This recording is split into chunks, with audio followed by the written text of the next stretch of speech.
using big data and artificial intelligence to provide consumers with a deep dive into their DNA.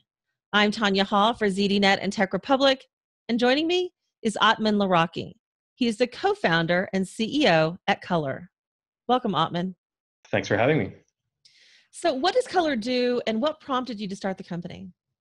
Yeah, so Color is a company that uses machine learning and robotics to dramatically increase access to clinical-grade genetic information.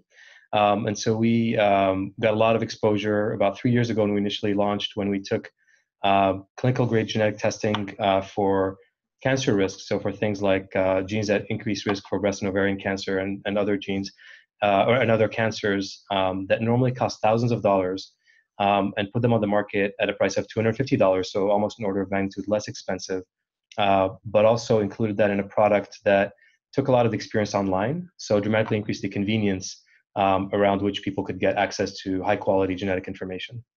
And in terms of what prompted me to start Color, it kind of followed a couple of threads. My background actually prior to this had been entirely in the technology space. I started a few software companies, was an early product manager at Google, worked on a number of products there, including some of the early browser efforts that now became Google Chrome. But a parallel thread was running in my life, which was that I had a lot of cancer history in my family. My grandmother passed away from breast cancer. My mother survived 2 of them.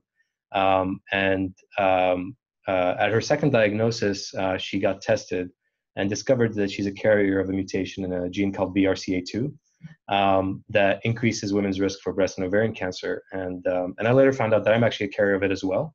But that gave me a lot of interest in that link between genetics and disease. But honestly, initially more on a personal level, more just to kind of understand what was going on.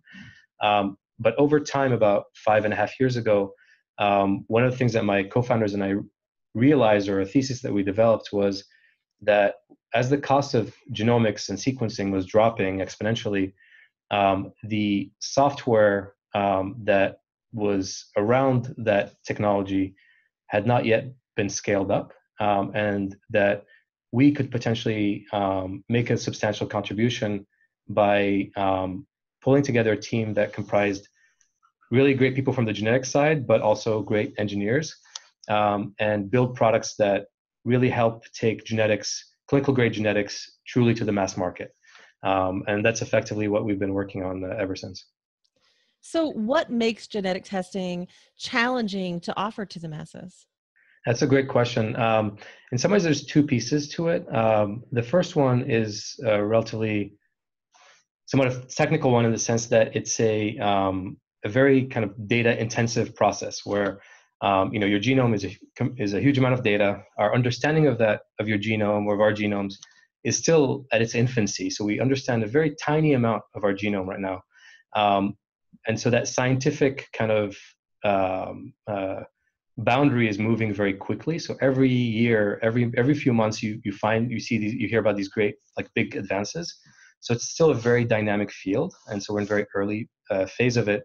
So one of the challenges is actually towing that line between, offering to people the most advanced information and services that are available, but ensuring that's done in a responsible way, and ensuring, because you're offering a health product that people and their doctors use in order to make important decisions, you have to ensure that it's at a very high quality bar.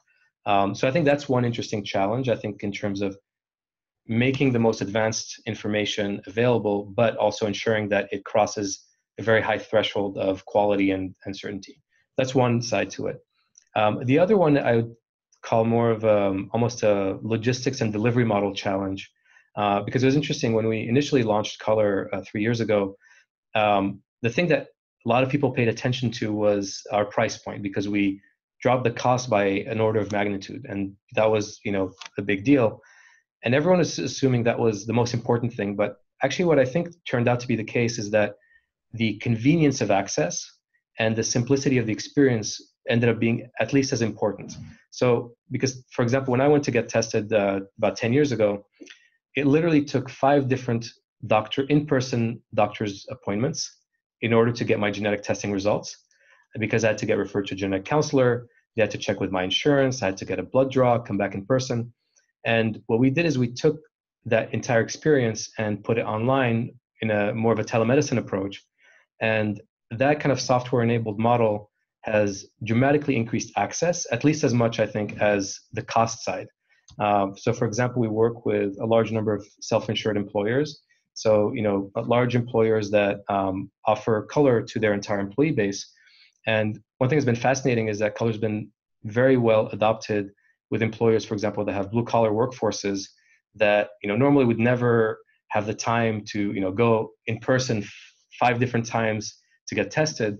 But being able to have that same quality of care that's kind of digitally enabled has, I think, been at least as important as the kind of cost dimension to it. So those I think, are the 2 big challenges in genetics today.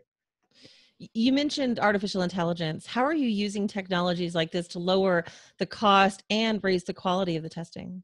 Yeah, so it's with ML and AI. I think it's something that it's a buzzword right now. So people sprinkle it all over the place.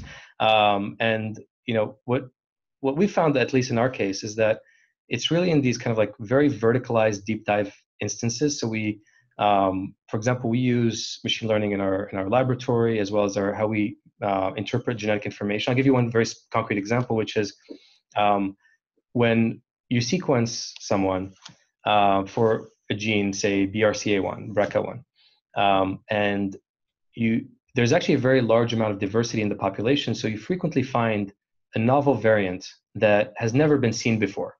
And so literally, you frequently will find a person that has a change in a very important gene, and they're the only person that has been seen so far with that change. But what you need to do then is that you need to be able to determine whether that change actually damages the function of that gene, because there are a lot of modifications that don't have a negative impact. Like, for example, you and I have a lot of differences that that make us look different, taller, shorter, et cetera, like that, that don't have a negative impact on our health. But when you look at these modifications, you need to know whether it actually impacts how a gene works.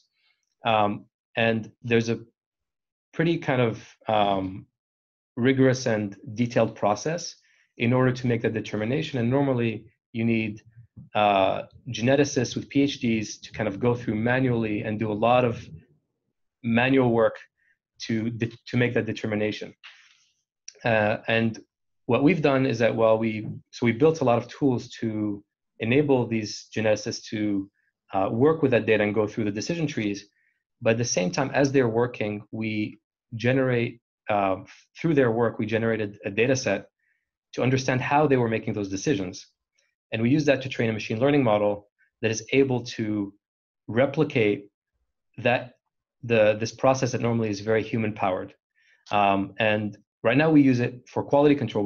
We still use the humans to actually do like kind of the hard thinking, but we augment their work with this machine learning system that automatically checks it. So for example, there's an annual contest that's run out of Berkeley, where different companies and academic labs submit their machine learning models to compete against each other. And each entity can make up to 4 entries. And actually this year we won the 1st, 2nd, 3rd, and 4th place for that contest. And that's mainly due to having built a very robust software stack, but also having a very clean and rich data set on which we trained our models.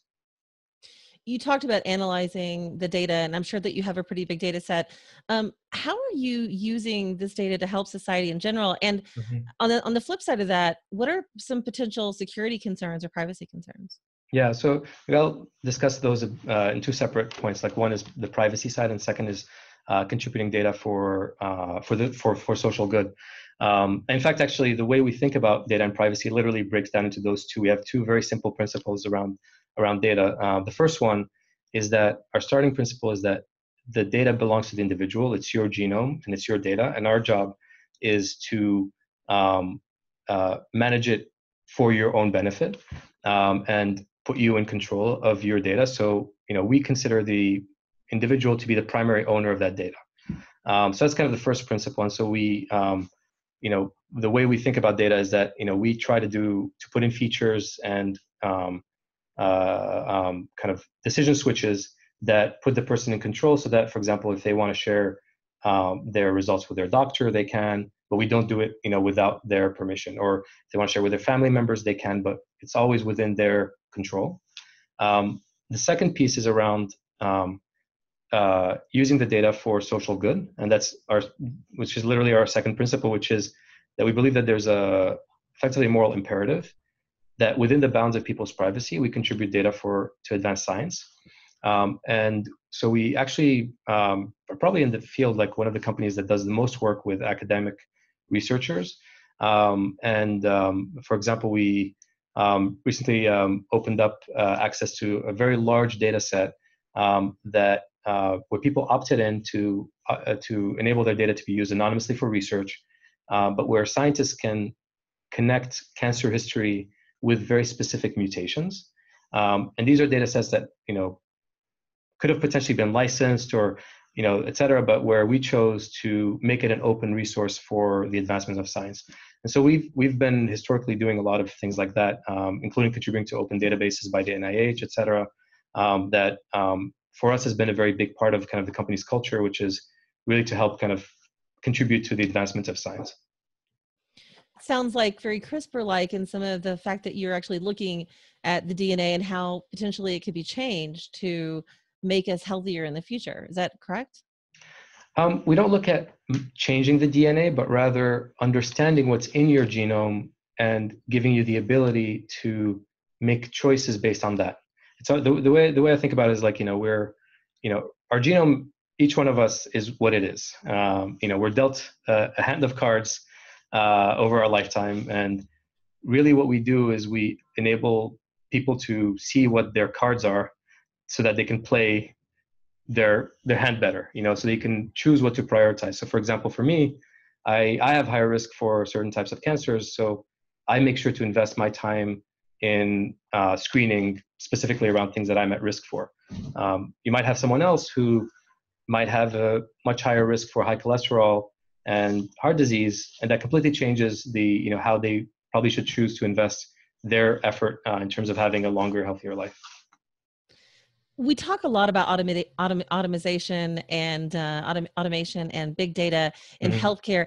How do you see technology evolving to better serve both patients and medical professionals from a cost and a quality perspective?